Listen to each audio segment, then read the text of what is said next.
Ito na nga pala yung 80% ng nagawa ko dito sa binubuo kong project bike, si Project Pangarap. Medyo masakit lang talaga sa bulsa bumuo ng luma, pero masarap naman sa pakiramdam lalo kapag ganito na yung resulta.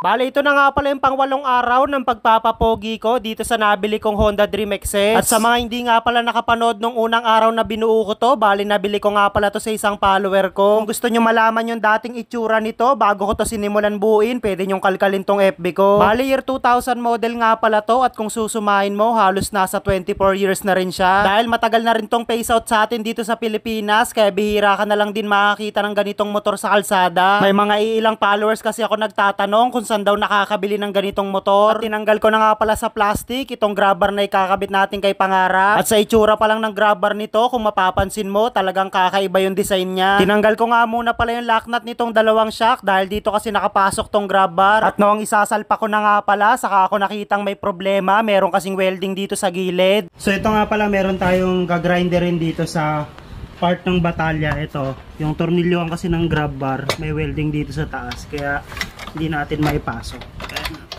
Ayan. Tara, grinderin muna natin to para matanggal natin to at mailagay na natin tong grab bar. Let's go! At dahil nakaharang nga pala to sa tornilyoan ng grab bar, kailangan ko nga palang grinderin dito sa magkabilaan para maikabit natin. Hindi ko alam kung bakit may welding dito sa gilid, kaya medyo palaisipan kung bakit nila nilagyan nun. Pero dahil nakasagabal to sa mga ikakabit natin pyesa, kaya ginrinder ko na parehas. Kaya nung naputol na nga pala, hindi na ako nagpatumpik-tumpik pa, sinukat ko na tong grab bar dito. Saktong-sakto talaga yung PT. Meron lang yung dalawang tornilyoan dito sa gilid, sa tapat ng pinutulan natin na bakal. Tapos nakakonekta nga pala dito sa salpakan ng shock, parang kagaya siya ng mga tricycle ngayon. Kaya nung nailapat ko na nga pala ng maayos, saka ako nga pala binalik yung lock nut nitong rear shock. At marami nga pala nagtatanong sa akin kung ano daw gagawin ko dito kay Project Pangarap, lalo kapag natapos ko na. Ipapamigay ko nga rin pala to sa inyo dahil masyado na rin tambak sa motor, pero unahin ko si Project Smash. Kaya sa mga masisipag sumuporta, alam nyo na yan. Inayos ko na nga rin pala yung wirings nito dito sa likod, masyado kasing sabog-sabog, tinape ko na. Kaya nung naiposition ko na nga palang maigi, saka ako kinuha tong side pairings, ito naman yung ilalagay natin. At gumamit nga pala ako ng CNC yayabangin bolts para mas malinis tignan, iwas kalawang na rin. So hindi sa lahat ng sukat meron akong available, kaya no choice, yung mga ganitong tornilyo hindi ko napalitan. Pero dahil hindi mo naman to palaging makikita, nasa loob naman, kaya okay lang. Nilagyan ko na nga rin pala to ng bagong battery dahil nung nabili ko to, nagumido na yung luma. Tapos kinuha ko na nga pala tong kabilang kaha, nilagyan ko na rin para may sarado na natin to ng tuluyan. At yung huling ginawa ko nga pala rito, pinagduktong ko dito sa magkabilaang dulo, dito sa may likuran. At nung ilalagay ko na nga pala tong bagong upuan, nakalimutan ko, may bakal pa pala na kinakabit dito. Dahil di na ako nakabili ng bagong ganito, no choice ako, ito na lang binaklas ko sa luma. Bale, wala na masira to, ang problema, literal na kalawangin. Naubos na kasi yung kulay black ko na pintura, i-sprayan ko sana bago ko ikabit. Pero sa susunod na video na lang natin to pipinturahan, na importante, malinis muna natin. Medyo naumay na rin kasi ako lumabas dahil medyo traffic, trick na trick pa yung araw. At after ko nga pala to malinis, binalik ko na rin yung washer, pati yung mga tornilyo nito para mai-test fit na natin dito kay Pangarap. At marami nga pala nagtatanong sa akin kung saan daw ako nakabili ng pyesa nito. Bale, mga genuine nga pala, kay Popsi Shop nga pala ako bumili. Tapos sa ibang pyesa, syempre kay SSL Tansa nga pala ako pumunta, napakarami kasing pyesa doon. At nung naikabit ko na nga pala yung mga tornilyo nito, medyo masakit lang talaga sa mata, pero aayusin natin to sa susunod na video. Kaya ibinato na nga pala sa akin yung sunod na pyesa na ikakabit natin. Bale, ito nga pala yung brake holder. Hindi ko sigurado kung pasok to, wala kasi ako mahanap sa online, puro pang wave lang yung nakikita ko, kaya ito yung binili ko. Dahil kinonvert nga pala to ng dating may-ari sa disc brake, kaya wala talagang mga ganito, trial and error ako sa pagbili ng pyesa. Kaya ibang mga pyesang nakasalpak dito, ginawan ko ng paraan para lang maisalpak ko ng maayos. At pagkatapos ko nga pala isukat yung cowling, nung nakita kong sakto lang sa lagay na side mirror, saka ako nilagyan ng tornilyo. Bumili na nga rin pala ako ng bagong hand grip nito dahil yung luma parang kusa nang nalulusaw dahil sa kalumaan. Kasama na nga rin pala yung lagayan ng throttle cable, kaya pinwesto ko na rin to para mamaya mai-test drive na rin natin to. Kaya nung naisalpak ko na nga pala yung cable, kinuha ko na rin yung throttle housing, nilagay ko na rito sa manubela. At nung nakita kong napaka-smooth lang i-throttle, saka ko nga pala to nilagyan ng dalawang mahabang screw. Medyo hindi pa nga pala nakapasok sa loob, nakalimutan ko kasi, kinabit ko agad tong bato. Kaya no choice na naman tayo, kailangan na naman tong baklasin para matornilyo maigi tong throttle sa loob. At nung nakakabit ko na nga pala, konting testing lang, napaka-smooth ng pagbalik. At bumili na nga rin pala ako ng bagong brake cable, ilalagay naman natin to dito sa harapan. Yung unang ginawa ko nga pala rito sa taas, nilagay ko na yung brake cable dito sa brake lever. Pinwesto ko na nga nga rin pala tong brake cable, tapos kinonekta ko na dito sa baba. Bale, isang set na nga pala tong nabili ko, kaya kinonekta ko na dito sa baba, tapos nilagay ko na yung spring, saka ko nilagay yung lock. At habang kinakabit ko nga pala to, dito ko lalong nakita, ang bangis din talaga ng forma na stock nito, lalo sa lumang motor. At syempre, bago ko nga pala to ite-test drive, konting testing lang kung working ba yung pagkakakabit natin. Mukhang mas makapit pa to sa tuko, kaya ready na to para i-test drive natin sa labas. Pero bago tayo magte-test drive, tinali ko muna tong cable para hindi masyadong nakalaylay sa baba. At bumili na nga rin pala ako ng bagong brake pedal, wala kasi tong preno sa likuran nung nabili ko. Dahil ite-test drive na nga pala natin, syempre doon lang tayo sa safe, kaya kinabit ko na rin tong brake pedal. Hindi ko pa pala nahihigpitan yung lock nitong kickstarter, kaya hinigpitan ko na rin. Dahil dito nga pala nakakabit sa passenger's footrest itong bracket ng tambutso, kaya nilagay ko na rin to. At sa wakas, makalipas ang 8 episode, matitest drive na natin si Pangarap.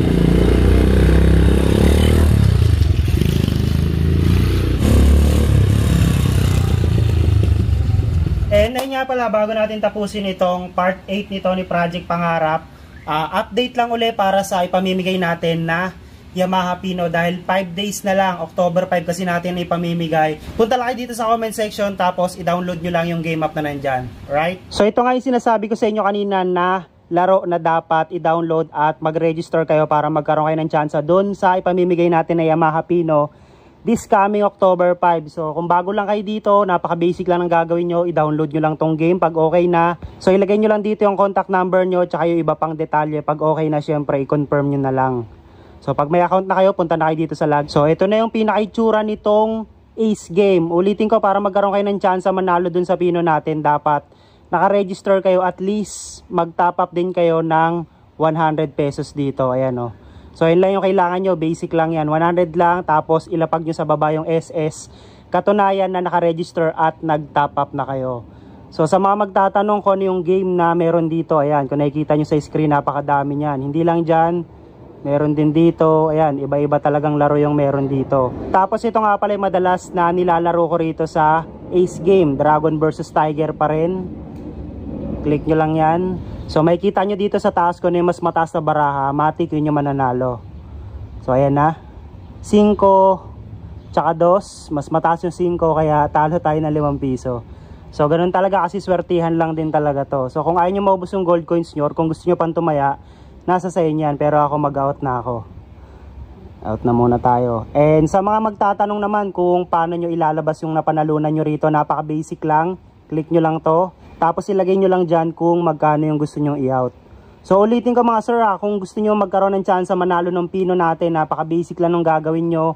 Mag-register kayo dito, tapos mag-recharge kayo at least 100 pesos. Ilapag nyo sa baba yung SS, automatic kasama na kayo sa pagpipilian natin na pwedeng manalo dun sa Pino natin. At bawal nga pala to sa minor, yun lang. Alright.